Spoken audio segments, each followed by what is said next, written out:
কতটা ভালোবাসা থাকলে একটা 6 বছরের বাচ্চা এই রোদ গরমে এতটা কষ্ট করতে পারে একবার ভেবে দেখো।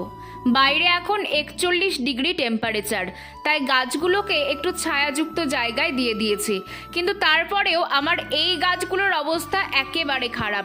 এই জবা গাছটাতে তো কত ফুল ফুটতো, কিন্তু এখন একটাও ফুল ফুটছে না। তাই ভেবেছিলাম আজকে গাছটাকে রিপোর্টিং করব। যথাসময় চলে এসেছি ছাদে, আর আমার সাথে সাথে আমার পুচকে ভাইটাও চলে এসেছে।